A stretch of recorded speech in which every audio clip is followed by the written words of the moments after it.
I'll get you next time, Gadget. But for now, I'm listening to How to Kill an Hour. Inspector Gadget. Inspector Gadget. You serious? So this is How to Kill an Hour. My name is Marcus Bronzy. My name is Funk Butcher. There's plenty of ways to kill some time out there. Thank you for killing some time with us in advance. Don't forget, you can check out everything we do How to Kill an Hour style at our website, which is Funk. HowToKillAnHour.com. Simple. We didn't make it hard for you, did we? Shall I say it again? Yeah, go on. HowToKillAnHour.com. That's right. Now, today we have got a guest in the house who is extremely funny. Please introduce yourself to our listeners. Hello, listeners. I am the extremely funny and modest Dane Baptiste, comedian, writer, occasional actor, and sentient being. Enjoying life subjectively as a part of a collective consciousness. You know, just like the rest of you. That intro was amazing, you know. Yeah, Isn't it? Yeah. That's it, man. I try not to focus too much on titles and all this stuff. It's all energy, it's all dynamic. Yeah. I've been here befar in a previous life. I'm back again, experiencing life subjectively. What do you think you were in a previous life? I don't know. I mean, energy can't be created or destroyed. So I like to think that I was a nice person. I try not to overthink it or try and. I mean, think about land and title on it. I just feel like at least if this incarnation of my life is as human, then I like to think I was either a nice animal or a relatively benevolent virus. I don't know. You wasn't a despot in your. I feel like I wasn't a despot. I feel like I wasn't a despot, but it's just I remember a guy once said, "No one's universally loved and no one's universally hated." Yeah. So I might have been in it, but then some people were like, "Yeah. Those are the days." Yeah. The rest of my cabinet that ran the dungeons would be like, "Oh, I miss him." There's this universal opinion that animals are cute, and I was talking to a friend the other day about Watership Down, and that film used to scare me. I don't like rabbits anymore. I actually don't. They were scary. Yeah, it was scary, and there's like Animal Farm as well. But I suppose animals, when they're being I guess malevolent, they're mimicking humans. Yeah, like Scar in The Lion King. Just being jealous, like he's like, or like that's a good one. Yeah, what's that other film as well? I don't know. There's one of them owl films, right? That was another thing when they was just doing all the animals. But I think people think mammals are cute. Yeah. People have a thing whereby like because obviously that's I guess insofar as the animal kingdom, we have a close link to other mammals. Yeah. So like dogs and like gerbils and those stuff are all fluffy and cute, whereas it's very rarely people will say that lizards are cute. Yeah. But then I know a few people who be like, I've got a pet lizard or I've got a pet snake, and I'd be like, does that lizard even know you're there? Like, if you disappear tomorrow, and they're like, no, of course he knows me and blah blah blah, and I'm just like, I'm not too sure, man. Yeah. It's like cats don't really care about people. I don't think. I think they hate us. They do. I think they hate. I think they have ultimate disdain for us. Do you know? And as a good point, a reason I think cats hate human beings because obviously talking about previous lives. Yeah. So like in like Egyptian culture, like cat-headed gods, and you see cats. They were revered. They were revered, and I think they say like obviously that kind of sentiment can be passed on like transgenerationally. Yeah. So I think cats have like an inbuilt thing in their DNA. They realize that they were royalty. Yeah. Yeah. So they kind of carry themselves in that way. They just miss the good times. Yeah, they miss the good times. Yeah. And obviously, and all cats are they're just like lions and tigers and stuff, which we all respect as like apex predators and like being majestic. And it's just cats are just like it's just a tiger that's too small to eat you, innit? So it just tolerates you. It just tolerates. Once a cat gets to a certain height, it's coming for you, man. So you got cats are basically lions with small people syndrome. That's what they are. Exactly. So they even because you see most of the time lions are just chilling and with the same because it's like comes down to it. I'll just eat you, and it wouldn't be hype. It wouldn't be hype. Because you can hear lions roar from like a mile away. Yeah. And I think sometimes when you see them on TV, I don't think people realize how big some of these animals are. Because like, remember, a tiger can do everything a cat can do. Because you see a cat hop a fence, you're like, wow, that's pretty agile. Like they could do that as well. They climb trees calmly, and they like even leopards. Like people understand leopards. They're as mad as predators as lions. Yeah. And they carry you into a tree as well. Yeah. And then the thing is what's even worse is that they don't. Because when you see like lion stuff attacking people, you think they're like biting them and trying to pierce their flesh. They don't do that, all they're doing, they crush a windpipe, innit? So that's because that's the thing. It's not the sharpness of the claws; it's the strength of their mandible, their jaw. Mm-hmm. Right. So that's why sometimes they can like even do a little bit of pressure, and, like carry their cubs. But what they do when they apply real pressure, they just cut off your air supply. That's why you see them antelopes. They pass out because they're not wasting any meat, innit? It's like a feline version of UFC. So they put you in a chokehold. So when you know what the thing is, so when you pass out, then it's like so then there's enough meat for everybody. Yeah. And they say the reason why cats, sometimes when you first get a cat. And sometimes you'll wake up and there'll be like a dead bird in the house, or like the reason they do that is they say it's because they think you're too dumb to hunt for yourself. Oh, really? Yeah. So it's like, here you go. This is how it's done. So if you're one of those owners that have no food in the fridge, this is your cat basically saying, "Look, I've done the weekly shop. This is it. This is it. That's taken care of because you're obviously too dumb to do it yourself, innit? Exactly. That's why, because cats always look at you like you're embarrassing. They do. They always look at you're embarrassing. If you think about dogs, it's like, let's go for a walk. Like, let's go for a walk together. Yeah. Ask a cat to go for a walk. Nah, it will look at you like you're. Why would I? Imagine a cat shows up with the other cats. You know when the cats like jam by like the train stations and have the little hangouts and that. Yeah. Imagine a cat shows up with a human being. Hello, everybody. I was like, yo, what are you doing? This idiot who can't even hunt for himself. Can't even wash himself with his hat. Can't even. It's crazy. Like, cats. They definitely don't. They don't care about people. And also, another thing about cats. Yeah. Do you know Tom and Jerry and stuff? Yeah. This is a big lie that we have, like cartoons and stuff, stop telling kids. Because it's always like there's like a chain where it's like mouse, then cat, then dog. Yeah. Dogs don't beat up no cats, you know. Yeah. Those like you see, because Tom used to get beat up by the bulldog, but I'm telling you, like you see a cat and a dog when they live together, the cat is not afraid of that dog. They're not scared of dogs. They'll just slap it on his paw one time. Like cat, think about it, like you never see, like normally you see cats in like cartoons and stuff. Cats are always running from dogs, but like in a normal house, if someone's got a cat and a dog, that cat is not scared at all. He'll go lie on the dog's head, jam inside of the dog. Like dogs don't say anything, and then the dog's all curious. They say, "You check out their nose." The cat just slap it on his face one time. Yeah, they don't care. I think there's only one type of cat moment that I enjoy watching because I feel like we get a little bit of revenge. It's when we see a cat fall over. Have you ever seen a cat drop a little bit or try and do like a nice maneuver from fence to fence edge, and they drop and they go. They drop a little bit, and we look up at you like, did you see that? And I'm like, yeah, bitch. I laugh. Not too much. Not too much though, because that's another thing cats do. Like, see a dog, they all squash the beef with you there and then. Like dogs have more of an on-site mentality when it comes to hostilities, whereas a cat you'll laugh at the cat and will allow it for like weeks, and then next thing you know, it's like you're running for like, you know, the phone and come out the shower, something like that. You trip and the cat just cross, like, the door's just ajar and the cat just walks past. It's like, Sprinkles, help me, my ankle. The cats are walking past. They're very intelligent animals though. Yes. Well, it's obvious to you listening right now, Dane's a very funny guy and comedian. Comedy is definitely something you do. Can we play a little clip of some of your comedy, please? This is you talking about 50 Shades of Grey. Here is 50 Shades of Grey, abridged by Dane Baptiste. Hi, I'm a pretty naive American young girl who doesn't know about sex, even though I have access to the internet and my friend's a journalist. Mr. Grey, you seem so mysterious and rich. Can I interview you? That's right, baby. I am mysterious and I'm rich as hell. Can I put a pineapple in your ass? Now, so that's just like a taste of one of the sides that you bring to yourself on when you're doing comedy. In fact, let's be honest with the listener. Do you want to share what that was from? Yeah, that was from I did Live at the Apollo. Last year I was able to host Live at the Apollo, which was a massive opportunity and a milestone for my career, because obviously as a comic growing up in the UK, you watch Live at the Apollo and you see some of your idols and the greats going on there. So being able to host was amazing. And to do in the Apollo, man, it's a big room, man. And being able to introduce acts was amazing.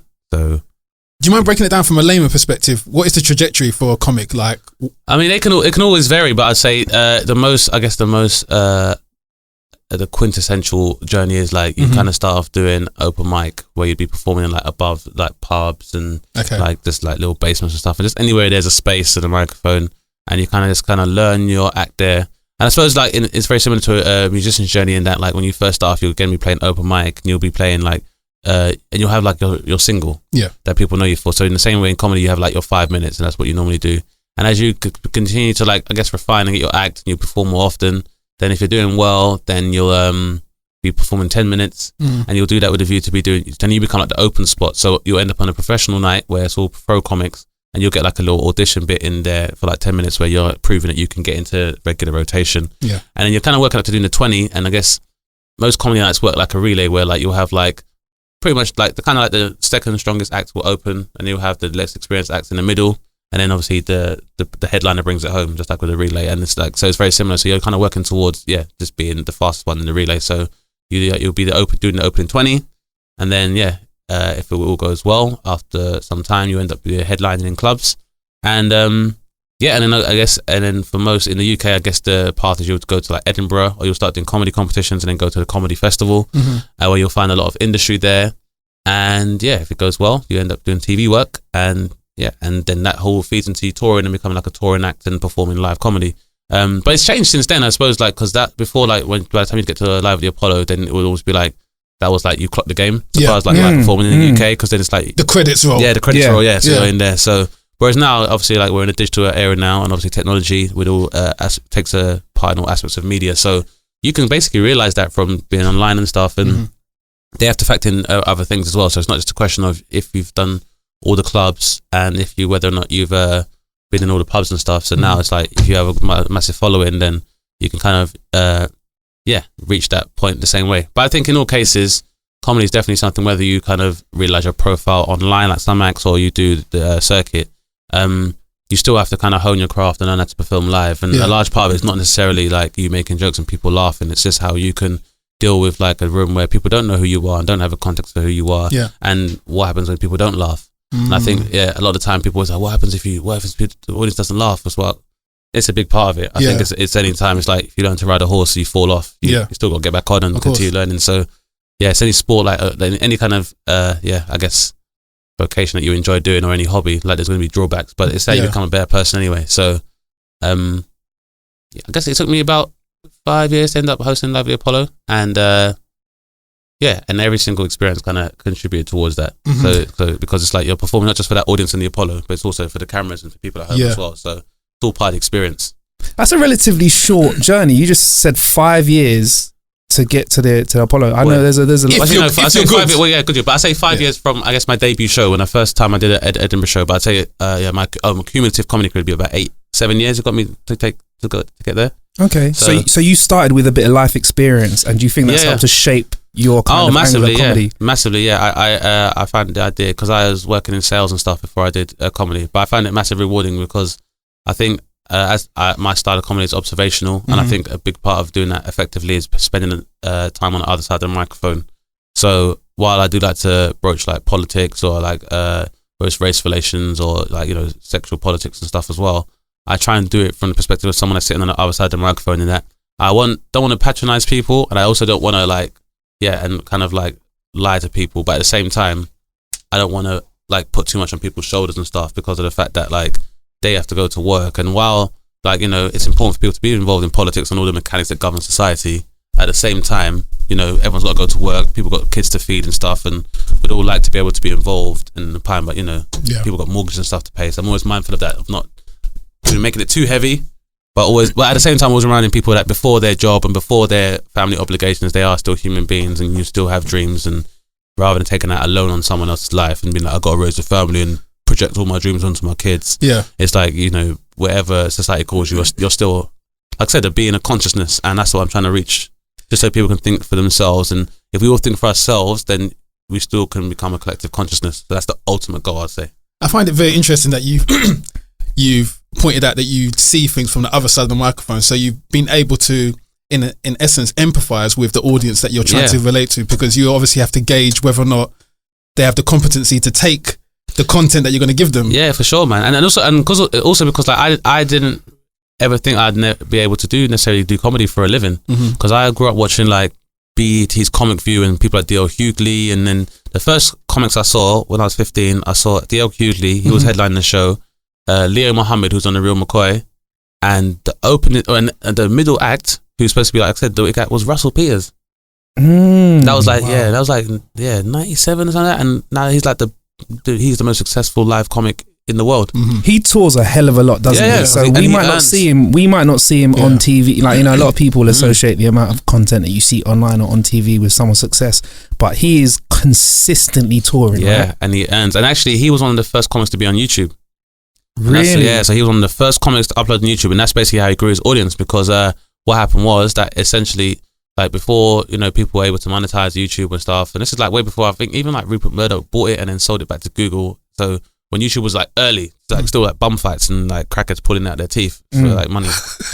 So we forget that YouTube was it was the Wild West for a long time. It was. Yeah, so then it was the World Star before World Star. Yeah, exactly. It was not safe for work. Yeah. I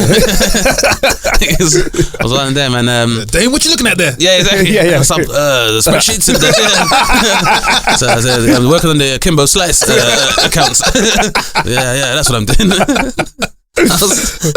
But he was like, so he was able to reach an audience like before, like streaming platforms had their level of prominence. So reach an audience, and and so he's one of the only comics that's been able to sell out in Mumbai and stuff. And and what I like to refer to like is like the brown part of the world. Like, you know, he performs in the Middle East and performs in like the Indian subcontinent and like Australasia and stuff. And even so, like even though he's not like, I guess, TV famous and necessarily a household name to like his audience. And to an audience that, don't normally get to consume comedy from the West, he's very big. And like, even when I first saw him, he was talking about like one of his, because he grew up in Toronto. And Toronto very similar to London or New York. It's a very large population of Caribbeans and various ethnicities. And he's talking about his friend's dad, who's from St. Vincent. And the fact that people from the small islands, they always confuse singular and plural. So he was saying that the guy's like, do you want to cooks? You want to cooks? you want to cooks?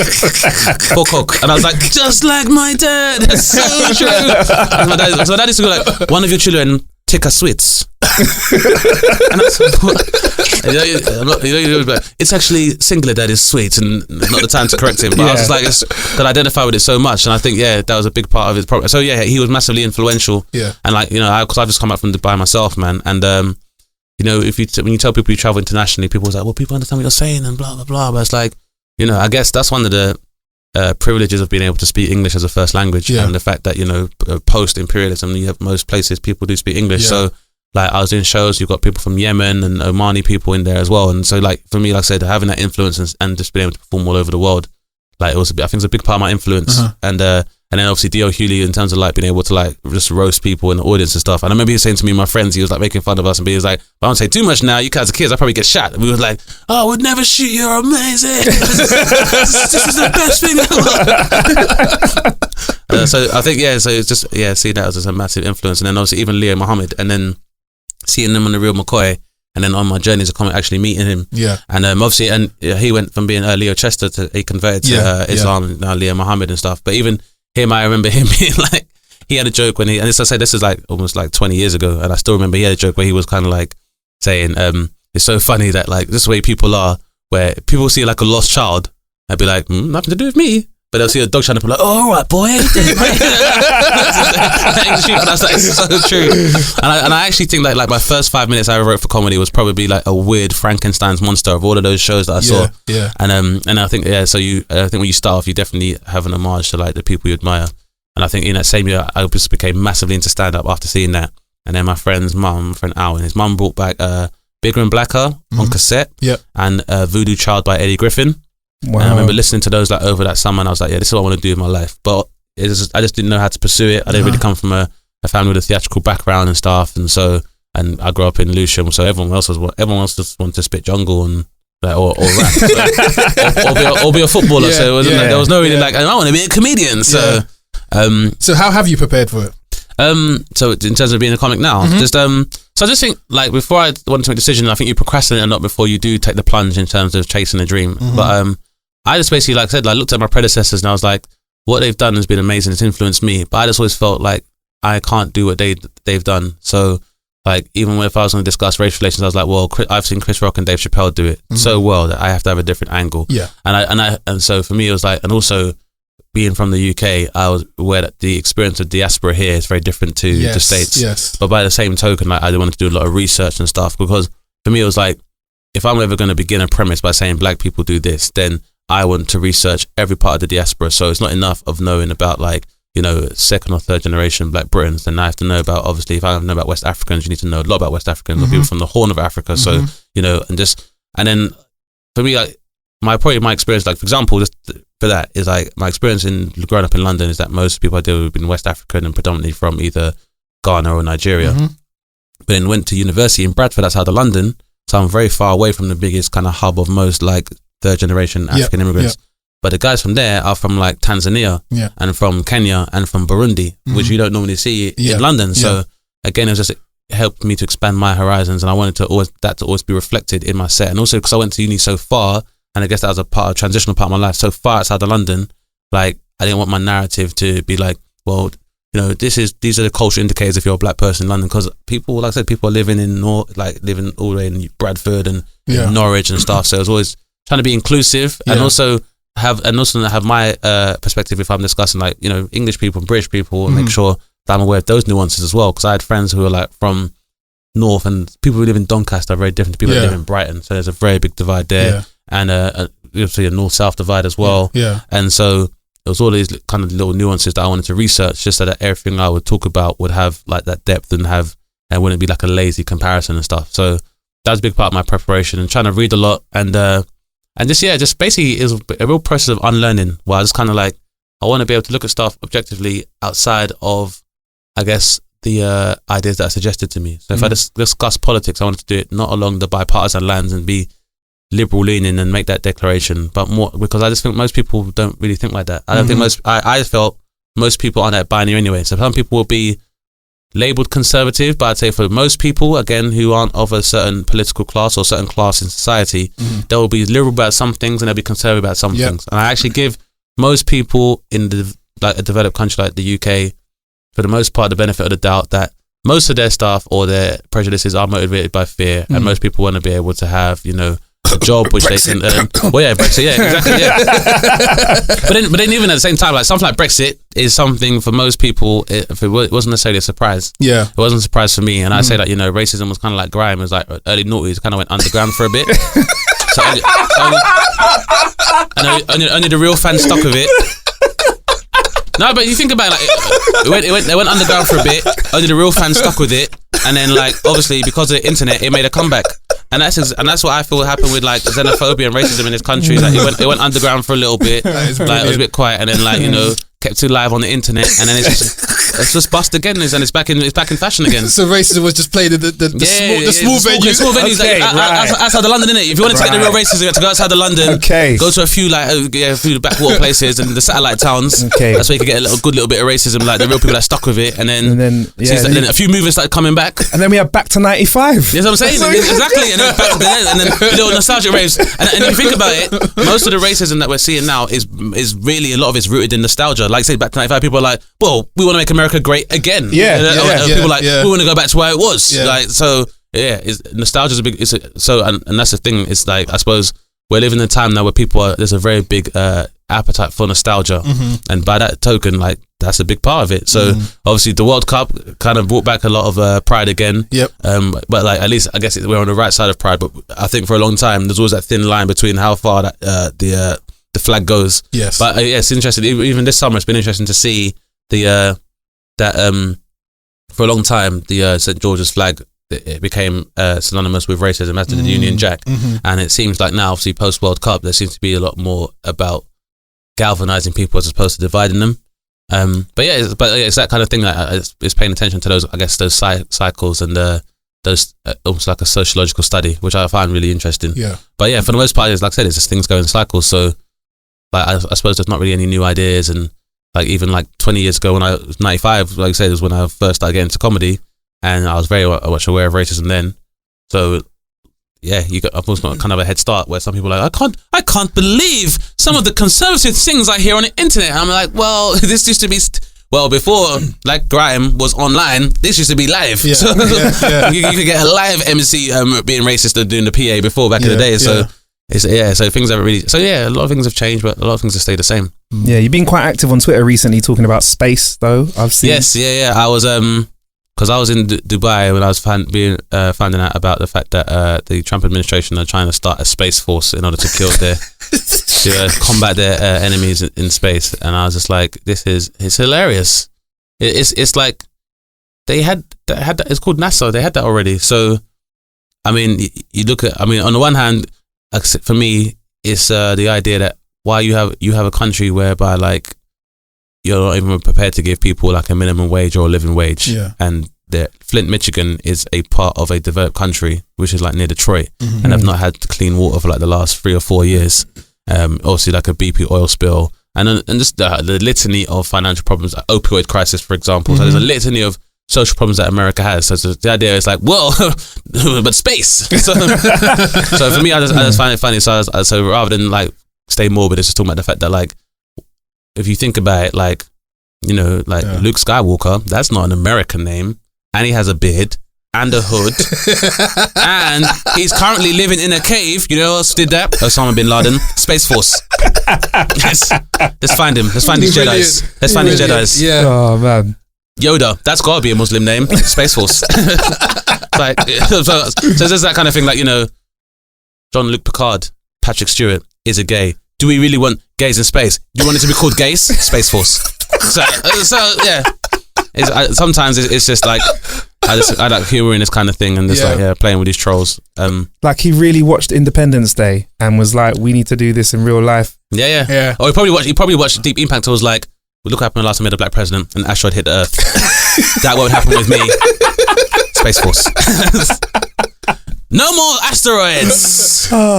You know, you said something that resonated real quick because of something I heard about the other day about nothing being original and Russell Peters. And I just found out the other day via YouTube that Russell Peters said he stole a joke from Gina Yashere a few years ago, admitted to it. And she's, I don't know her personal opinion right now. I need to ask her. She wasn't very happy. She is definitely not happy and she has been very vocal about it. So she's not shy about the fact that he stole it. Okay. And Russell's been stolen from apparently by Trevor Noah is what he's claimed. There's videos out there you can see Sway has a conversation and you can compare it. What's it like at the moment? Because everything I presume you do on stage gets out there on the net at some point. Like I found that clip that, you know, is on a BBC website. You can find it out. So what's it like with nicking in comedy now? Because I presume it's always happened, but how does it work now? Yeah, that's the thing, because even as a record producer, we've got sampling. So is there a concept of sampling in comedy? I think there is a concept, but it's just one of these things where like I feel, I mean, in that particular case, it's like I don't even know why Russell wastes time complaining about it, because that's just karma, man. Like what? So like of all the people that complain about Russell possibly, Trevor plagiarizing your stuff, then you are the one person who can't complain about it. But I think there's always going to be like, you know. So the typical structure of a joke is that you have a premise in terms of like the what or the who or the where, and then the setup in terms of like how you're gonna make it, and then the punchline. So I think a lot of premises can be very similar. And so when people like say stuff like "Have you noticed?", then a lot of the time we're always gonna cover the same thing. And the best way, so it can happen. And normally the rule is like by the time if someone does it on TV, then it's normally theirs, because that's what's gonna have the largest audience of people. Or if this is online. So in the case of like my stuff online, the fact that it's online. For me, I find that's fine. It's almost like that's like your security, because now it's online. That means that you have a record of. It's like, your copyright. Yeah, it's your copyright. And also like we're in a data age where like you can record when it was uploaded, when it was streamed the first time. So there's all these analytics that can prove if you need to carbon date your material. But I think for me, it's kind of, I think a lot of people have very similar premises, and the only way you can, the best way to guarantee is that if you are always approaching something with your own perspective, then you only can think like you. So it's very hard for people to and also I guess artistically, then it's almost like, for me, it's like competition, like just find the best way to subvert it. So for me, I remember I had a joke about Black James Bond, and everyone had a joke about Black James Bond, and obviously for a lot of people, I guess the premise was like, for being a black guy as a secret agent, you can't really show up in North Korea, you're going to stand out and you're going to be the worst spy ever. So at first, like, I heard a few people did a similar thing. A lot of people did a similar thing, and it's like, at first, like, is that the same joke? But it's like, what then? But of course, people are going to come to that conclusion anyway. So it's like, the real key is, the best payoff in comedy is that if you can take it where people don't expect you to, because the easier it is for people to see your joke, then it's more likely it's gonna be kind of like replicated by someone else. Yes. So for me, it was like, how can I take this premise of the idea of a Black James Bond when no one else is going to take it? So for me, rather than talking about like that part of him actively being on the job, or whether it's like, you know, stealth mode, my car would mean you have to make it look as a white guy inside of it, which is again. Could actually do that in real life. That'd be actually very valuable. That would sell the fuck out. It would sell more than matte paint and rims. It would definitely sell. Trust me. It would definitely sell. You got that white man? Yeah. I got matte whites. Yeah. I got ginger whites. It's extra like metallic. Yeah. That's an add-on, isn't it? Yeah, it's ginger whites. I've got old white men in the age of 40. Ooh, that's expensive. Yeah. So leveling it up, but it's. Yeah, but for me it was like, how can I take it where people won't see it coming? So for me it was just like, if James Bond has a family, then like, yeah, he'll be the spy, but like, if I had a brother who was a spy, I'd be like, I'm not trusting you, bruv. It's like, he comes home and he's like, I'm James, working directly for Babylon. So every time he's around in it, you want to discuss like the normal stuff, like, oh, James is coming, like, don't worry, we paid for the Sky, James. MI6 guys, MI666, Illuminati, James. And he's asking for scams and stuff, and like, yeah, obviously, James, man's got like a parking ticket, and you know, come on, bro, come and get a discount for Aston Martin, like. Just taking it somewhere else, and also my idea was like, again, it's looking at the theme, and I was just like, you know, are we still even happy with espionage and like spy stuff? Because like, obviously James Bond gave it a very romanticized idea about how, like, you know, being a spy works, but now it's like, when people are getting like nerve agents now, and the president is working arguably with a ex-member of the KGB. It's not really, doesn't really seem that fun anymore, really. Like when the guy crawls into a duffel bag and apparently kills himself, commits suicide, I'm just like, I'd rather like they start telling us some of these secrets, because because now it's like there was supposed to be a secret service, but now you're like, well, the government even at a basic level is keeping secrets from us. So again, talking about something like Brexit, you're just like, well, for everyone, whether people voted to remain or whether people voted to leave, we were deprived of a lot of information. So I was just saying, like, you know, I like the idea, like James Bond, like aesthetically would be good, but what I would rather prefer is that I would had a government that wasn't just still keeping secrets from me. Yeah. Because I just think, like, you know, you realize, like, obviously now how these things intensify, but it's like, do you remember 2 years ago when we found out that the government and David Cameron and everybody was like not paying taxes, and they were all filing like their accounts offshore in Panama? I would like to hear more about that. That's what I want to know more about. Or like when the expenses scandal comes out and it's like, but where's all of the money? Where's all of the money? Or like, we had like a bailout, and it's like the taxpayer provided a bailout for all of these enormous banking institutions.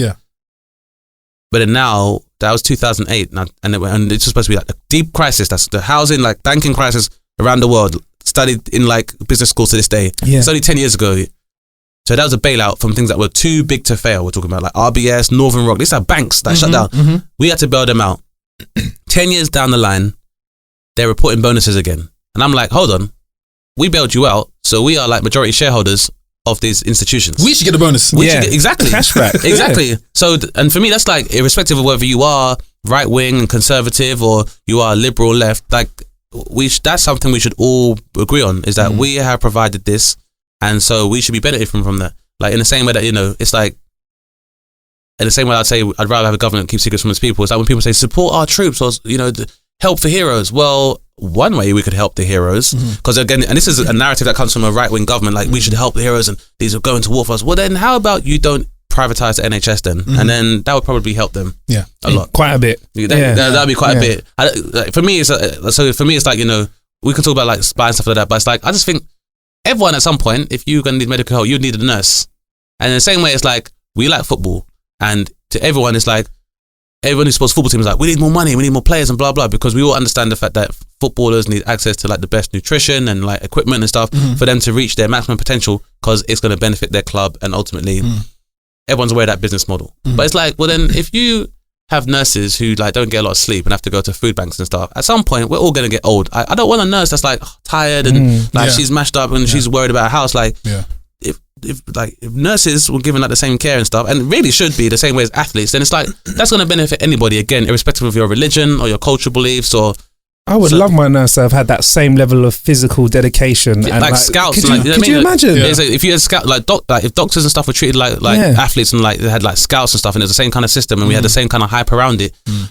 That would be amazing. Nurses would be in a hospital like 2 miles away, and you'd be like, yeah, I've got a broken leg. They'd be like, I'll be there in 20 minutes. Run down there with a little bag. Healthy, good to go, man. And I think it's even strange that like even in sports we're like, performance enhancing drugs.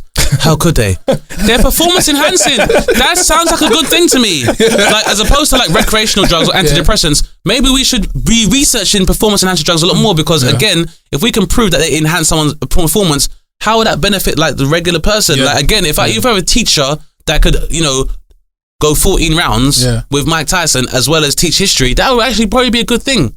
So maybe like, I don't understand why performance enhancing drug is a bad thing. They'll put 60 kids in the classroom instead. Exactly. Exactly. So, or like I said, if you have like these drugs that are very well processed to be safe and they're going to help someone's athletic performance, then you know, why is that not something that kids can get at school to help their performance and help their development? Like, so it's just so that's the way I would go with something like that anyway. So rather than just like focus on that particular phenomenon, I guess it's more the theme, because again, like I said, because stuff does happen in cycles. Like there would probably be an equivalent years and years ago where like probably in the 90s, like I remember Chris Rock in Bigger and Blacker being like, "You're never going to see a black president." Yeah, because this was at the time when I think Colin Powell was potentially going to be a candidate for the presidency after the first Gulf War. It's like, you can't have a black president. And then I think they were saying about having a black vice president, and he was like, there can't be a black vice president. If there was a black vice president, I'd kill the president myself. Because what's going to happen? I'm going to go to jail. Will I be treated like a king for the rest of my life for having our first black president? But like I said, you know, it's again, you can't predict what's going to happen. And then now you have people talking about the time we had a black president. Yeah. So it's just to kind of discussing the themes rather than just like in particular stuff. And so yeah, just to make a short question a bit longer, but I just think the way to remedy it is that if you just focus on your own mind and your own imagination, then it's very hard for people to kind of replicate that. Have there ever been? Yeah, go on, Funk. No, I was going to say, do you ever feel that you've got a very important job outside of your own, dare I say, your self-interested reasons for getting into comedy, in the sense of we're in a social media age, and it seems that, especially with platforms like Facebook and Twitter, the energy is quite negative. There's a lot of things that a lot of people are unhappy about, and comedy finds a way of kind of articulating that and getting through those problems. So maybe you guys are our coping mechanisms for the world's ills. I think so. I think just humans, we're a social species anyway, and I think that's that's always been the idea of art, is that, you know, it's a way of just articulating our experiences, and that can be positive or negative.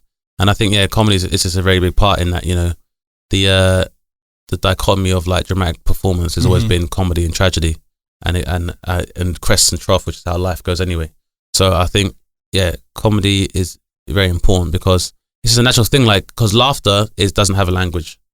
So whatever language, so there's certain different nuances of human language and the structure of it, which can vary depending on where you are. But when someone's laughing, like, it's unmistakable. Like, you know what that is, irrespective of what language somebody speaks. So so laughter is universal language, and one, like, you know, which you learn very early on. Like, kids can do it as well. So it's very much a part of, I guess, our makeup, where it helps us to, you know, have an affinity with other people. Like when you meet new people, a lot of the time you make jokes to break the ice and stuff. If you're nervous, you'll make a joke or you'll laugh yourself because you're nervous as well. And then, like I said, the biggest part, I guess, is rationalizing. And, you know, that's what we say. If you got to laugh, otherwise you'll cry. So I think it's not necessarily it's a responsibility, but I think it should definitely be a calling that you know, whatever tragedy you're dealing with as a comic, or whatever you look at the world you consider to be morbid, is that you put this comedic slant on it so that we can all kind of process it a lot better. And that's what they say, a lot of comedy is very much tragedy plus timing. And I mean, comedians like yourself, I mean, I came across you from, I've been aware of you from your Sunny D program, and then I've seen your videos, and that's where we started following each other on social media. But again, I feel comics like yourself are very important because you toe that line of making people laugh, but also educating as well and informing, which is a very, very important area in the kind of the age where we're in, where what's the word? The narrative of angering people and that generating and fueling the kind of energy behind social media. A lot of people have cottoned onto it. A lot of newspaper publications are aware of the power of outrage. So in this kind of this PC age, it's very important that people like yourself aren't curtailed in allowing yourself to kind of articulate and get what needs to be said out there, because it seems like everyone else now we're kind of muzzled.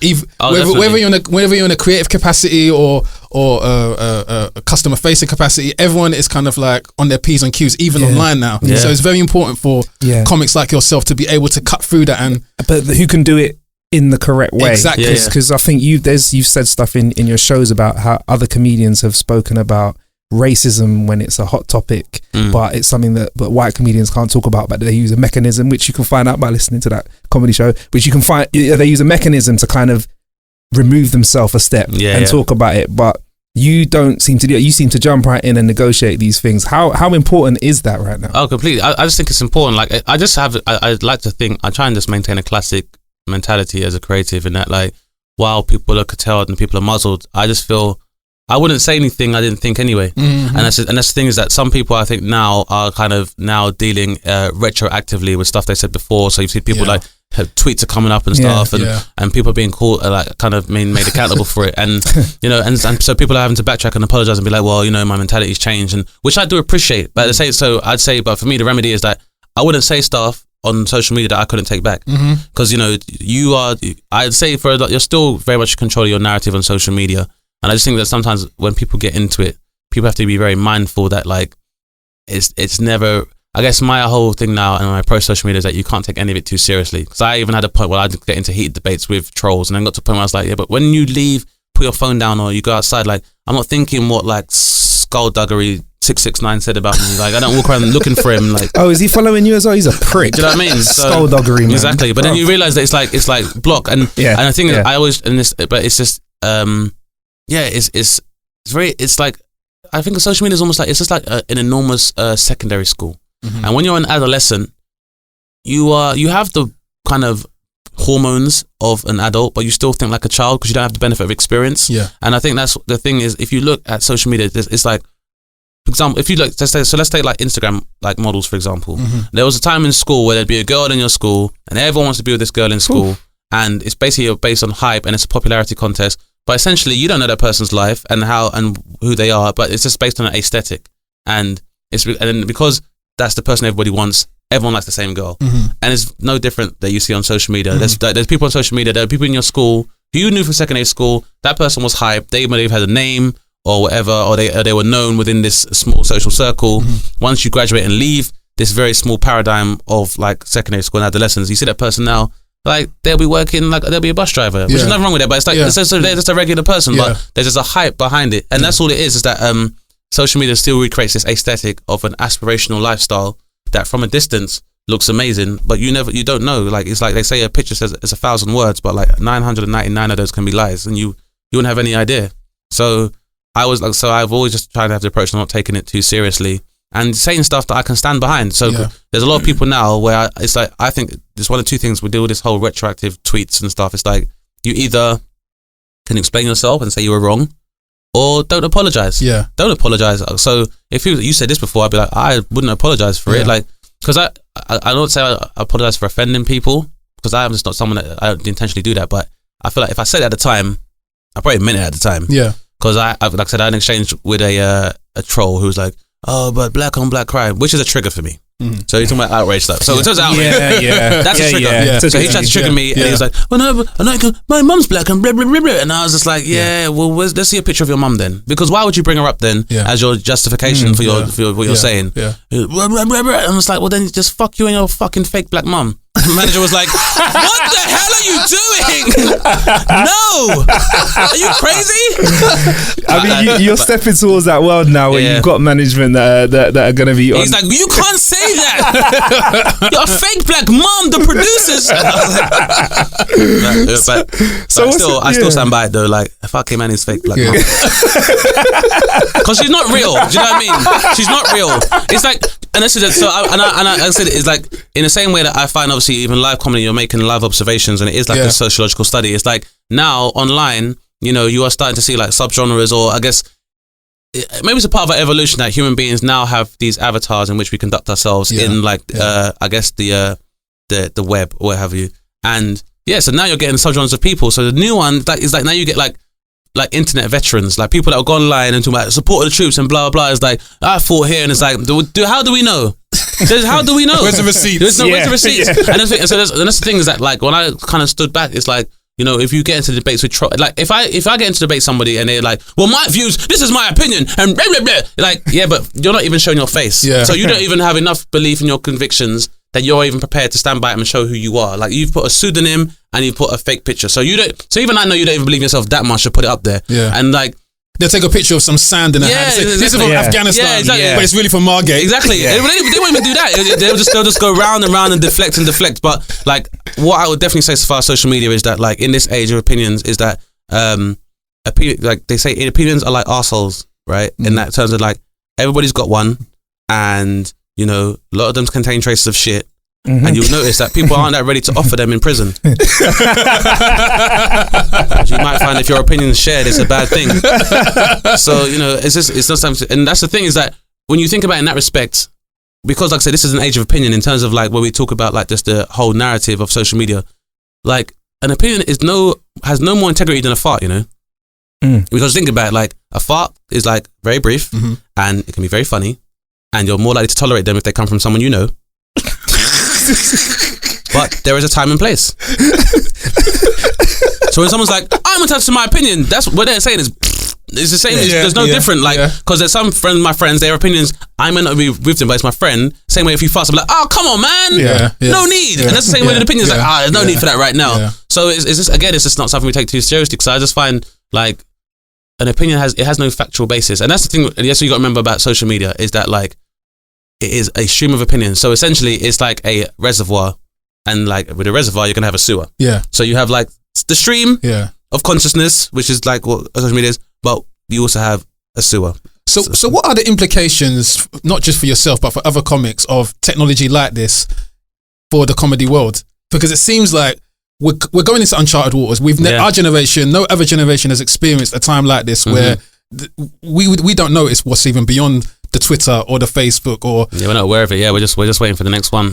So I think the implications it's interesting. I think it's definitely changed a lot of premises, and a lot of people will talk about their experiences where social media is concerned, whether it's like being online. Is there comedy legislation coming?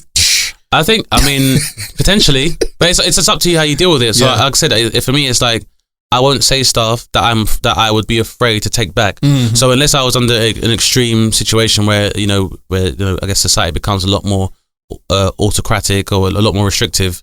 But so far as where we are right now in the present, I don't say stuff that I feel I'm gonna have to be like, and take it back. Like, I'm prepared to stand by it. So, and I think and that's the thing is that like, well, going back to the analogy of fight and stuff like that, your body can help you clench. So sometimes you might want to say something, but you realize this is not the time to say it. So it's the same thing, is that like there are times when rather than me just be led by emotion, you can count to 10 and think, is it productive me doing this, and is it worth me saying that? So I think it's more about disciplining on ourselves, because social media is an interesting one, because I guess prior to the advent of it, we were all real concerned about the Patriot Act and our privacy being invaded. And then this phenomenon has come along, which has meant people now volunteer it. And I'm trying to explain, my nephew's like, he's 10, and it's like, when you get of a certain age, you're not gonna know it's like if you knew what it took for you to see the inside of like a girl's bedroom when you was a kid. When you were like, I really thought you were gonna go somewhere else. No. Wow. Well, that too. But even that too. But at the same time, it's I think only gynecologists have seen that. Yeah, exactly. Yeah, if that, it was a nurse, and I think that it was like. But you should visit your gynecologist regularly, though. That's important. But but it's just stuff like seeing a girl's bedroom. That took a lot for you to a very long considered courtship ritual process. Whereas people are prepared to volunteer that information now, and it's just like, you can learn like the stuff you need to find out about potential partner or someone you liked. That came from conversation, having to learn. But now like and you'd be like, a house number, the holy grail. She gave me the house phone number. Whereas now I don't need to see your house number. I can probably triangulate and find out what road you live on, which area you live in, where you like to eat, areas you frequent. It doesn't take that long. So we're just at a time of like, I think we're at a time where we have an abundance of science fiction becoming science fact. Yeah, a science fact, and we have an abundance of information, in which we are flooded with information, but we don't have his knowledge, because again, that comes from experience. So we don't have the wisdom, or we don't have the wisdom of experience, because, like I said, we're in uncharted territory and we have no precedent for this. So I guess for all of us, it's kind of like, on the one hand, it's a mystery and it's something to look forward to. And I guess again, at some point when TV came out, the same conversations were being had. Or even radio. So it's just been a very long gap where we've seen a massive shift in technology and how it can shape human society. So I guess this is what the art is about. It's about observing and seeing how things unfold and seeing how the fluidity of humanity is changing and being able to opine on it. So I guess it's a blank canvas that we can all for us to be artists on. I think in one aspect, I think it can help, or I think I've seen the benefits is in the delivery of content from comedians. So back in the day when you listening to people like Cameron, from Dipset. I think contextually, because we was aware so much of American culture, us on the other side of the pond, we could understand the language. We didn't need to be from that part of New York and understand the dialect and all that kind of stuff. So I guess the internet has kind of brought everyone together. So you've got Americans who understand UK slang, and they understand the context of UK jokes and all that kind of stuff. So they're laughing with us now rather than laughing at some abstract part of the joke, which is very good. It's a very good thing, and just seeing how like the digital age has benefited music is that it just means it's removed powers from previous gatekeepers who would give you reasons as to why this stuff would work. But now essentially there's no excuse, because like I said, you can cut out the middleman, no intermediaries, and immediately go to a point where it's out there to be judged. And again, that's like anything. There's good and bad to that. But yeah, it just means you can definitely get an honest idea of how people view your art. And like I said, for me, it means it's just a matter of time. And I think now, because you, as a comic or any kind of creative, you can get stuff out there. Some people feel this pressure that they have to have a lot of content all the time. Yeah. And I still want to be of the school where I still want quality to be over quantity, because now at the time, it doesn't matter when, people will find it. Yeah. So, and I guess I always rationalize myself by the fact that people say Illmatic is like one of the best rap albums ever by Nas, but it took a long time for it to go to platinum. Yeah. But if you make something that is good, over time, people will find it and they will realize it. And I think it's comforting for most creators and stuff that if you can find a way of immortalizing your stuff and having it out there for the audience to find it, I think if you build it, they'll come.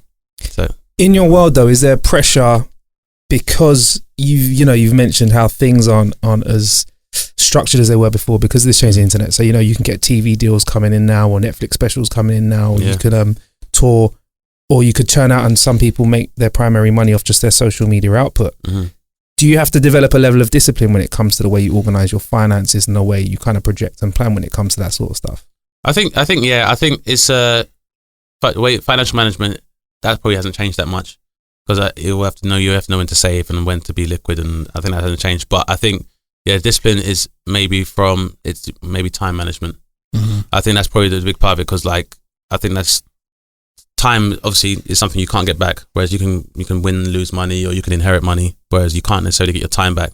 So it's more about time management, and in this time, if you are creating a product online, like how much time are you spending doing that? If you are going through the internet for inspiration and stuff, and how much are you spending the right amount of time to engage with your audience so they find out what you're performing? Or you spend enough time focusing on what you are creating to make sure that's out there and what distribution channels are using? So again, I think people are still learning by doing, and we'll kind of get into grips with how to manage it.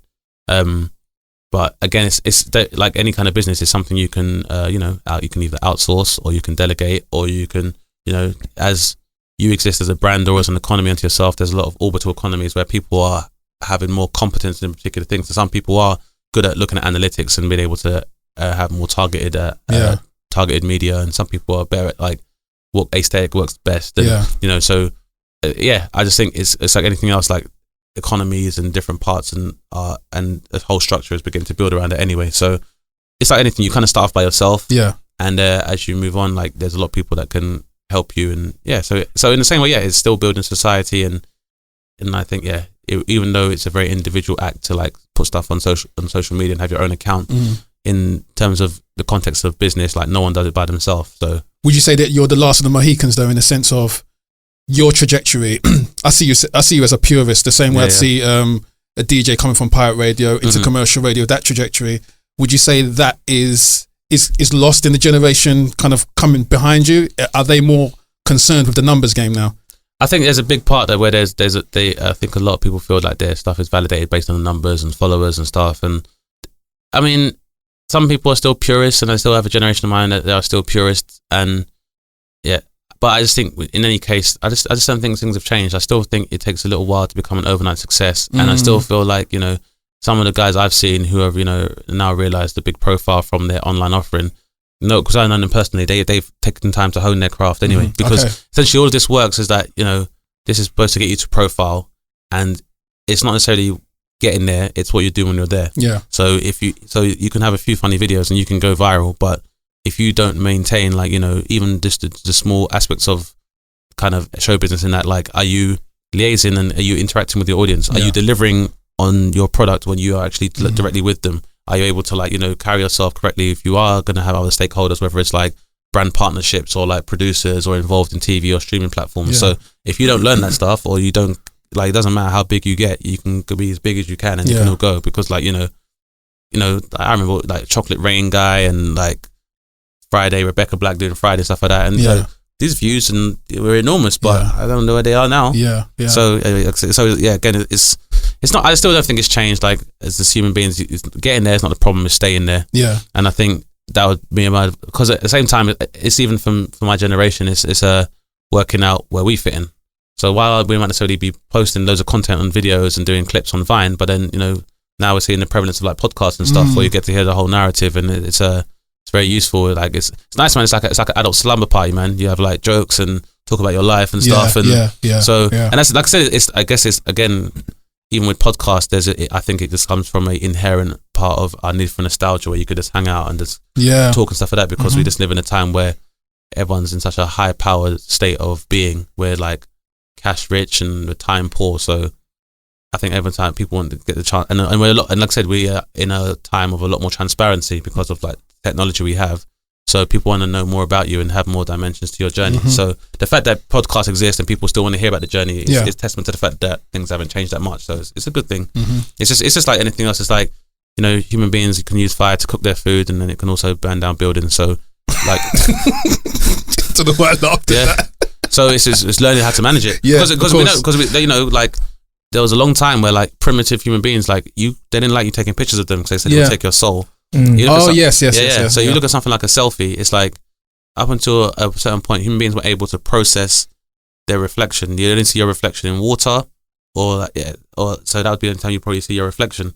So stuff like selfies, where like the idea of a selfie, you kind of look at self, and then you kind of have to judge your appearance based on that, and give this thought is that it's what the effect does that have on you psychologically? Because then you could argue, like, if no one knew what anyone else did look like what would the concepts of what's attractiveness is and what it isn't, would it matter? Because well, there's that whole theory about when we look in the mirror, it's basically our brain recalibrating an image of ourselves to make ourselves feel mentally comfortable before we step out the door. So that's why when we take a picture, someone takes a picture of us, we don't like the picture that someone else has taken, because we haven't done the kind of processing, like our own mental IBM computers haven't shaped our nose and our eyes and whatnot. So that's what I mean. It's like by that token, it's kind of like, if that's not our truth and that's not the truth to them, then really all what we consider attractiveness or beauty is all a lie, really. And which I think everyone knows, but at the same time, it's like a very different idea suggested to us. So it's just, I just think it's as human beings, like, we need to ideally get to a point where we realize this stuff is a tool and it doesn't really define who we are. Because we've been around longer than all of this stuff has existed, and we were there before it, and arguably could be there after it, or maybe not, or whatever the next incarnation of our journey is. So it's going to involve technology whether we like it or not. So we just need to learn over time how we're going to coexist. Do you know what, actually, Funk, you actually got an article, haven't you, on you, which has some information about social media, which social media platforms are being used and the percentage and stuff. Can you whip that out for us, please? Because I found that you might be interested to kind of hear who's using what at the moment. But you also mentioned, while Funk's doing that, you got you mentioned podcasts. You have your own though, don't you? I've listened to it. Yeah, Question Everything, which is just a very basic podcast in terms of premise, and just like, you know, I have guests on where I like to ask them a question, and then we kind of just riff on it, and just no question is off limits.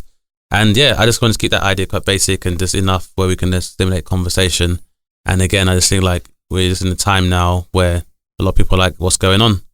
So if you just want to ask anything, then let's discuss it. And I think that's a big part of any kind of progression in terms of human interaction will come from this asking questions and leaving yourself open to learn something. And you do take it in some quite funny directions. I think I listened to the Reggie Yates episode. You spoke about there's a type of person in the bathroom they remove. Like, if I've been in the toilet and I've done a number 2 and I've left a skid mark, what's the type of person when you piss away the skid mark? I don't know. Yeah, it sounded like a really like a profession. It's the urinary technicians, man. It's like we're like number 6 on the emergency services. like after lifeguards and like civil, like, you know, like KFC when after, you're drunk. After KFC and after Deliveroo. Yeah, that's it. Yeah, and Just Eat and Uber Eats, like, so that maybe 12 on the emergency services. Yeah, then it's like the people that clean up the skid marks and that. Yeah, just got to do it. Just got to do it, man. I try and leave things how I'd like to find them. So, that's fair enough. Yeah. That's fair enough. We have got a question that's actually an ongoing question that we've asked many a guest on the show, and as somebody who I feel like you're quite open with us, you would divulge. And at the moment, we're standing at about 50-50 in the two parties that answer this question. I'm going to set this up. So you've gone to the bathroom, you've had a number 2, dropped a good deuce. Granted, you're going to leave the place as you found it. I think that's a really respectable thing. I like that. Thank you. You're going to wipe your ass. Do you stand up or sit down as you wipe? This is a serious question. No, it's an interesting question. Because there's two parties and one party doesn't know the other exists until I bring this to them most of the time. All right. It's an interesting one. Do you know what? Yeah. Based on my most recent experiences, I'm going to say I sit down. Okay. And I say that because I feel like, not to sit down, but you have to kind of squat. And I don't want to do too graphic in your podcast. No, go for it, bro. But I'm just saying that because I just feel like you squat because the purpose is that your butt cheeks are supposed to spread so you can go to defecate properly, right? Yeah. So then I want it to still be open so I clean my butt properly. But then I say that, but at the same time, like, I just came back from the Emirates and I'm just like these toilets need to have the rinsers, man. Yes. These bidet, like all toilets, bidets are so important, man. I like bidet. I'm saying this, and I say this with the utmost respect. Yeah. One thing about the big chin. That's it. Definitely on a ragga tip. So I'm saying your bottom should be on a ragga tip. It's clean and fresh. They should play that in the bathroom. If you try to get out without pressing the bidet button, that should play. They should very loudly. Shame you up in it. Shame you. People outside the bathroom are like, on a ragga tip's playing. Someone has no hygiene. They should do that. They should definitely do that. I think it's one of the great things about that region of the world is that there's a very big emphasis on sanitation, 100%, and I think that should be everywhere. And so I'd say I kind of sit down. But then I don't know. I mean, but there might be instances where you'd stand up. I don't know why. Like I said, because if you stand up before you've cleaned, then I don't know any additional debris. That's tumbled and get caught. What a terrible day! Your day is ruined. I don't know. People usually when you stand up. Anytime when I see people standing up after they've used the toilet to do number 2, it's like that's like a kid was like got up at a potty and you got to clean it. And I guess some people don't grow out of that, you know. I think that's what it is. It's like, you know, when you go to primary school and there's the kid who still puts his pants around his ankles to go to the toilet at the urinal, and you're like, your parents, they make you aware. Do you know what it looks like? It looks like a full start in athletics. Exactly. So it's but it's the same as like, I just find it's like strange when people go to the toilet and they put their pants all the way around their ankles when they used to go to the toilet when we was all kids, and I'd be like, your parents have failed you, man. You should learn to you need to learn how to make good uses of zips and like the slots, stuff like that. You never because you can't do that. If you do that now by a tree, you could be on a register for that. So your parents should teach doing that as well, man. Like personal responsibility. Did you know there were standers out there till I asked you that question? Because some standers don't know their sitters and sitters don't know their standers. I didn't know standards, but if you stand to, I mean, I guess if you're white, but then you could go. I guess you're right front to back. I guess standing's gonna be okay. But I don't know, man. Standing seems strange. Have you ever been in the room knowing there's a stander in the room? No. I'll make you aware. Our producer Billy is. He's got the stats. He's a stander. He wants to try and explain himself, but he tries this. I'm not the only stander. No. I'm not alone. We're a community. Running by standers. Remember back to the episode with Ramel. Funk admitted to standing up as well. So Funk's a stander. Did I? So we're at 50-50. My only question Ramel London's a stander. Ramel, okay, I get that. But then how do you stand if like you got your trousers down? Without falling over in like a comedic sort of. No, I don't stand. I crouch. I crouch in tiger. I'll crouch. Okay, I get. So he's a crouch. A crouch, I get. And Ori Styler says he's a stand, crouch, stand then crouch to finish off. So there's some combos out there. There's a real combos. He's straddling the line quite literally. I want to say I want to caveat by saying I'm more of a try and do it before I leave my house Oh yeah, so then it's nobody's business. But yeah, I mean, I can do either. I think it's about being pragmatic in that particular respect. Yeah. Standard, croucher, lunger, whatever it takes, man. Like festivals, you might need to know how to lunge. Yeah. Or stand. I think festivals are probably a good point to stand. Yeah. I think actually having the strength, because even though I may not necessarily default to stand, if the occasion calls, it's important to be able to stand. Yeah. You do Glastonbury or stuff like that, you want to be able to stand. I think I'm gonna go for the just try not to eat for 4 days. Oh yeah. I went to a festival last year. I didn't eat for 72 hours. I didn't use the toilet for 72 hours. Bad when you're there, but when you finally got onto the toilet, that must have been a wonderful experience. It was like reaching the top of Everest. It's like, I've earned this, and you know, people are like, that's not healthy. I don't care. Like, even if 20 years down the line, the doctor's like, oh no, like you maybe should have. I'd be like, nope, worth it. Because I'm paying for you now, doc. But if I hadn't held on for 72 hours, I'd be having this conversation with a therapist. So I'd rather be you just help me, give me the laxatives, bro. Yeah. All right, Dane. Before you even decide to step out of here, please, I want you to let the audience know what you have coming up in your career at the moment, and also how we can get in contact with you, because I know you're busy. Cool. So contact. I am on all of your socials. I'd say I probably frequent Instagram and Twitter more often if you want to have conversation, and find content is available on my Facebook page as well as YouTube channel and Instagram as well. I am always gigging, so you can find all of my list of gigs on danebaptiste.co.uk, and I begin my one-man tour of my show Gold, Oil and Drugs on September the 19th again. So again, find a venue near you, and it'd be great to see all of you. And yeah, in the meantime, just find me on the socials, man. I'm about, and stay in touch, and find us listings online, and all are welcome. Cool. One more thing before we let you get out of here. Funk's got that actual article up now about social media, so it's quite good actually. You've let everyone know what your social medias are. You're now going to find out where most of the audiences are as well. Yeah, so this article I saw online, actually was a clipping that was sent to me, and it basically just talks about the amount of users, active users that have been added over, I guess, the calendar year. And Instagram, Facebook and WhatsApp are literally kicking everyone's butts at the moment.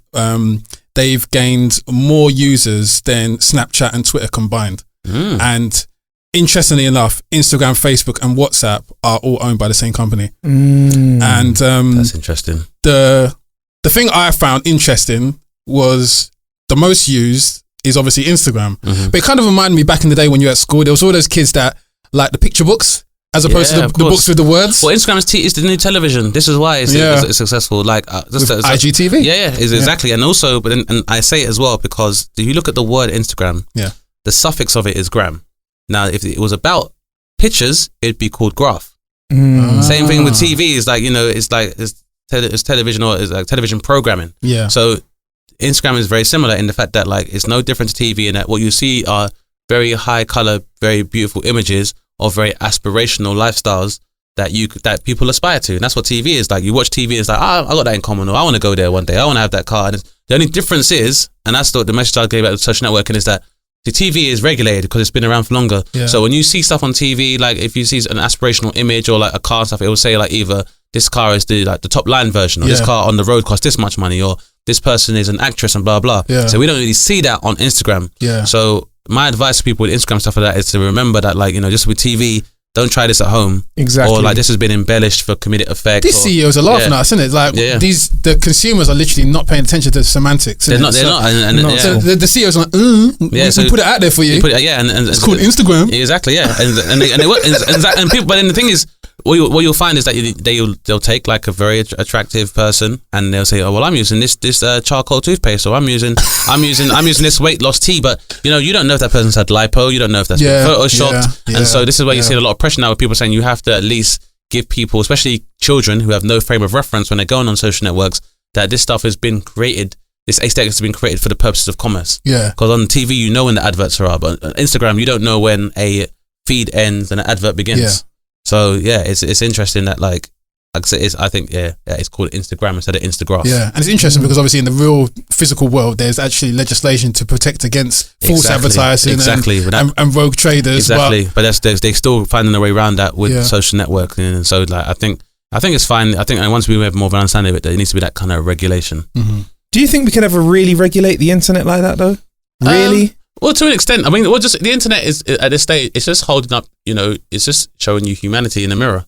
So, can you completely regulate humanity? Like most people say, you don't want it to happen. So, I think the internet there's the good and the bad, and you just need to, like I said, with more experience and the more of a frame of reference we have, we'll learn to be able to say where we go and where we don't go. Like like in the Lion King, it's like we don't go over there. Don't go. So, like for example, I don't go on like worldstarhiphop.com or rotten.com because I know one thing, the videos, if I read enough comments on World Star Hip Hop, I'm going to start hating the world. So this isn't the point. I just think there's no point in putting myself in a position where I'm going to be upset or at least I'm going to have a frame of mind where I can process this stuff without getting too angry or getting too indignant about it. In the same way that, you look at news channels or any kind of feed now, because I said there's now people trying to manipulate this zeitgeist of outrage. And I think it's that again is a reflection of the fact that even though we are in such a new world, human beings haven't changed that much. Because I'd say, you look at issues with mental health and stuff like that, it's like not surprising that we live in a time where you can be bombarded with information from everywhere.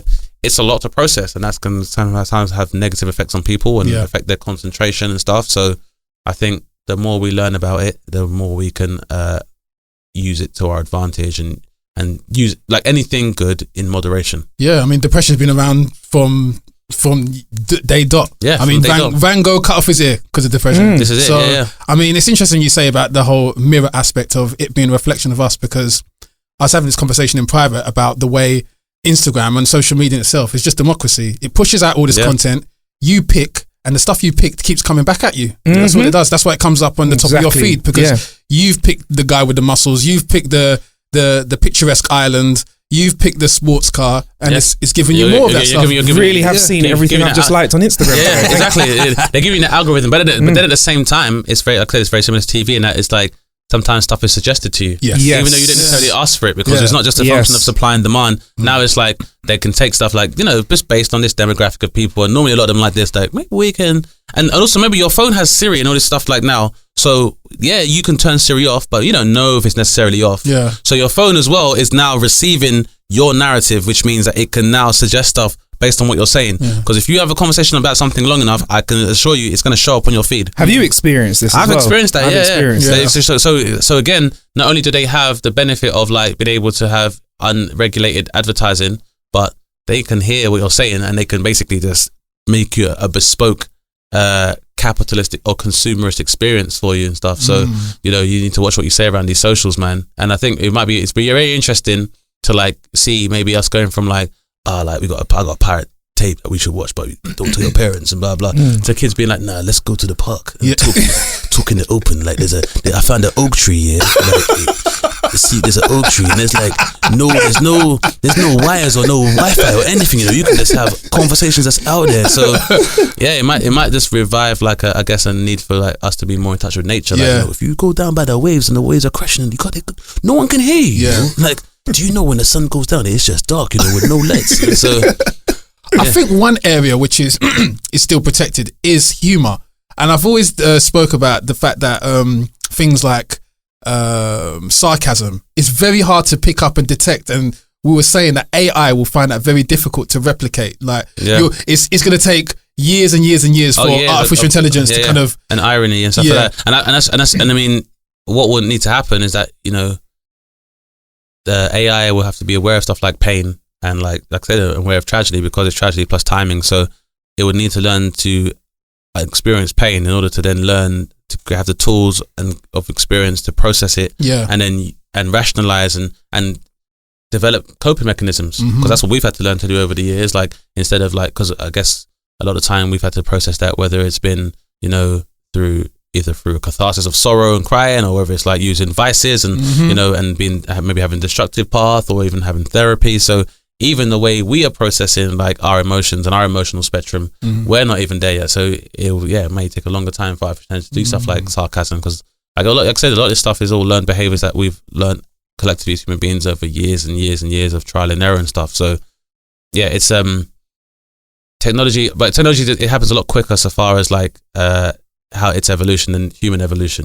But then if technology and artificial intelligence is supposed to start becoming more like a living organism, then when it's going to have to experience like the spectrum of like what is emotion and humanity, then it's going to probably take a very, very long time. So again, it's for me, I think it's interesting to see, and yeah, man, like I said, it's Skynet is coming. Skynet might be coming, so it'll be interesting to see what happens. But even like, human beings, like we're supposed to understand that we've come from like Homo erectus and like Neanderthal man. So what's next for us as well? Yeah, because maybe Skynet will then give birth to will help create the next stage in our species' evolution. So like I said, if depending on what you believe, like God created man and man essentially killed God and tried to replace him. And then now man is going to create technology and replace us. And I mean, I said to Marcus, I think we're the only species that's probably going to be responsible for our own extinction. Yeah. 100%. Yeah. But then at the same time, we are, as a species, we are no more distinct from the rest of life because, the earth was here millions of years before we were. So, and other species have gone extinct. Yeah. Through like whatever machinations they've gone extinct. So, that just might be our journey. But life is not just, sacrosanct to human beings. Life will go on. It's transformative. Yeah. Because I'd say one interesting thing about social media in terms of the complex you have, in terms of the fact that it's your YouTube profile and it's your Twitter profile and it's what I think and this is my deepest thoughts and my opinions and stuff, is that like that level of heightened consciousness you can only comes from a single-celled organism. Because if you're a single-celled organism, and that maybe that's like for all this technology and how it's advancing, we're regressing to being a single-celled organism where we're insular and we don't actually have any physical interactions with people. We just interact on the internet. And we just buy stuff without leaving our house, and we get food without leaving our house. So the more insular we become, maybe we're regressing back to a single-celled organism ourselves. So it's interesting to see what's going to happen. Deep, brilliant. I really like that. Hashtag deep. When you deep it though. Hashtag deep. We always like to ask people, obviously, whether they wipe their ass standing up or sitting down on the show. We also like to ask our guests how they like. Good to know in case you shake when you're shaking people's hands and stuff. It's a good question to ask. It's very valid. I know that when you leave today, you may not shake Billy Producer's hand, and that's fair enough because he did go to the bathroom before the show. That's why people spud these days, isn't it? Yeah. That's why. That's why. Yeah. Sometimes it's the elbow. Sometimes it's the elbow dab. I've done the elbow dab. No, I respect it. Yeah, but just so you know, if somebody elbow daps you when you go to shake their hand, they're really not feeling your hygiene. I reckon. I don't take it personally though, man. I get it. Why take a risk? I don't take it personally, man. I don't take the time. Like it's a small thing. Someone's still greeting you, man. It's cool. Whatever. So I think we've probably covered it quite a few times in this show because you're a prolific thinker, just from the angles that you've been kind of approaching the conversation today. But what do you like to do when you're actually killing time? How do you like to kill some time? I like to read some stuff sometimes, and I'll sometimes like sham about on YouTube and to see what's happening and stuff. And I find stuff like that interesting. I like to find out the pulse of whatever other people are thinking. So I look at like other YouTube videos or podcasts and stuff. I always do try and read. I just think it's a part of my brain I want to keep active and keep healthy. So I'll try and read books or magazine articles and stuff and try and read as much as I can. And and just regular stuff, man. And I'm into like anime, like reading and watching animation and stuff as well. Just eating. Attack on Titan season 3 is coming. I need to get up on season 2, man. Season 1 was. There's no way to explain Attack on Titan really without making somebody watch an episode, innit? Them naked giants, man. You need to get with it. Yeah, get with that. It's just the look on their faces as they're chomping human flesh. Yeah, but there's no malevolence in their face, man. So Attack on Titan is that for anyone that's like into stuff like Westworld or Jurassic Park. Attack on Titan is just like about like a dystopian part of the near future where again human beings are not at the top of the food chain anymore.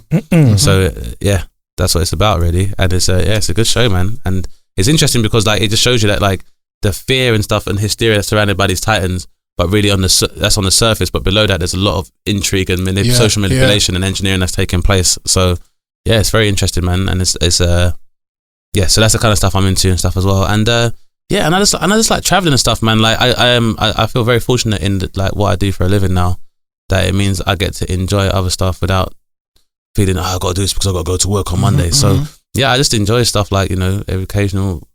I like just going for a walk in West End, and I like just window shop and just taking humanity while you can, man. I think it's probably more. I find it probably more enjoyable now because we're in an era of such focus on social media that like just taking a walk, like going to eat somewhere by myself. Sometimes it's cool. I'll go watch a film and just stuff, just interacting and stuff. And I guess I'm in a job where I travel all the time. I meet people all the time.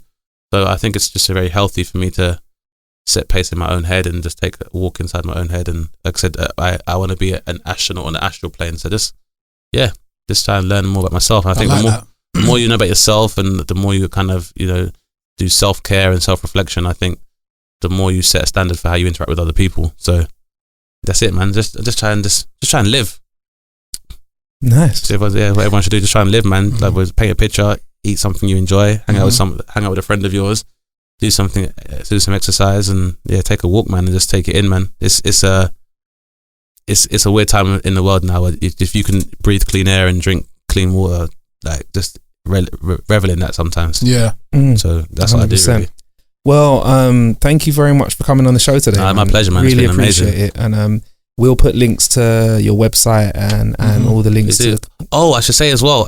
So I filmed this show with. So Kevin Hart has started a new app called the LOL Network. All right. Oh wow. It's like a comedy version of YouTube. If you've got time, let's talk about this, bro. This is great. I did a film. So we filmed in Montreal last year, and he had acts over from the UK and some acts from Canada as well, from South Africa, and so we all just filmed little bits, and so that should be going up this week. So they're putting out episodes. So if you have the LOL Network, then you can download that app. And again, it's like, there's someone, again, he's evolved in the art and being aware of changing technology. So Kevin Hart has the streaming service, which is the LOL Network, and trying to have his stamp on comedy.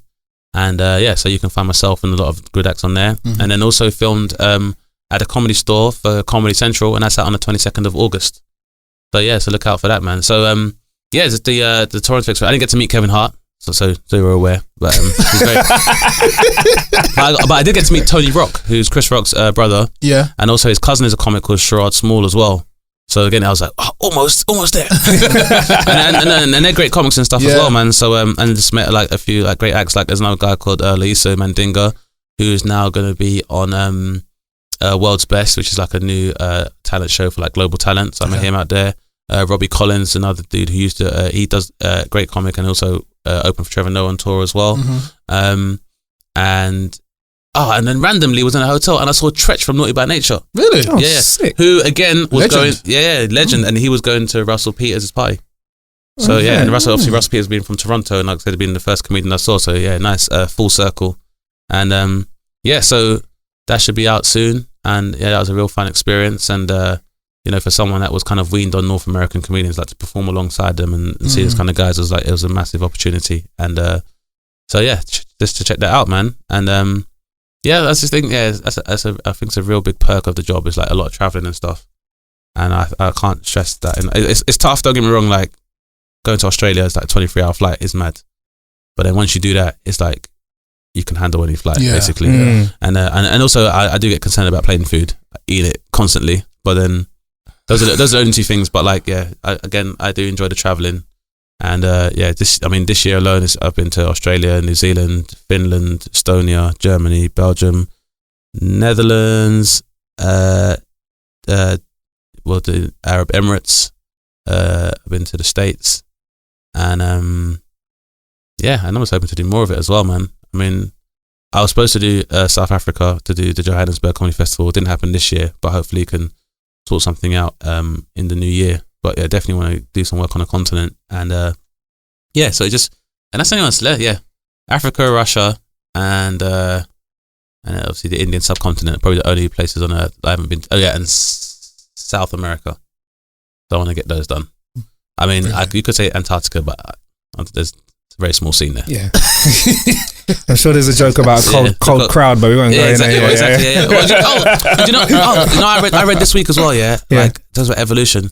So, obviously, like, climate change, it means that, like, you see a lot of migration of, like, polar bears, for example, because their habitat is, like, being reduced. Yeah. Apparently, they're moving down, like, south, where, like, they are now mating with grizzly bears. Really? Yeah. So polar bears and grizzly bears are apparently mating, to make a whole new like species. Interracial. Interracial. So they have interracial relationships, and then So we really are regressing. So now you're gonna get these like brown growler bears. Yeah, growler bears that I hope are like gonna be bigger than both their parents. Make a film. That's what I'm saying. So everyone in here is a part of the screenplay. So you know that there's that film Meg that's out now. yes. So now obviously we're going to it Growler. There's a franchise in that because you know Growler. Sharknado. Everyone was laughing about that. Yeah, we've got a franchise out of it. There's like 5 films now. This is what I'm trying to say to you. Yeah. So I like it. Growler Bears. Growler Bears. I like it. Also sell the rights to XNXX or Pornhub or whatever because there's something there. Growler Bear. Yeah. Sounds better than Pizzly's. Oh yes. Oh man, well thank you once again for coming on the show. My pleasure, man. Thank you for having me. I appreciate you spending so much time with us as well because you are so busy. You know, I know management's literally outside crawling at the door now, so I just appreciate you spending more than an hour with us. My pleasure. And you listener, you've been privileged with more than an hour of Dane Baptiste. This has been How to Kill an Hour. You can check out everything that we do at howtokillanhour.com. We got videos, podcasts, articles and everything. I myself have been Marcus Bronzy. I've been Funk Butcher. I've been Dane Baptiste. Plenty of ways to kill some time out there. Thank you for killing some time with us.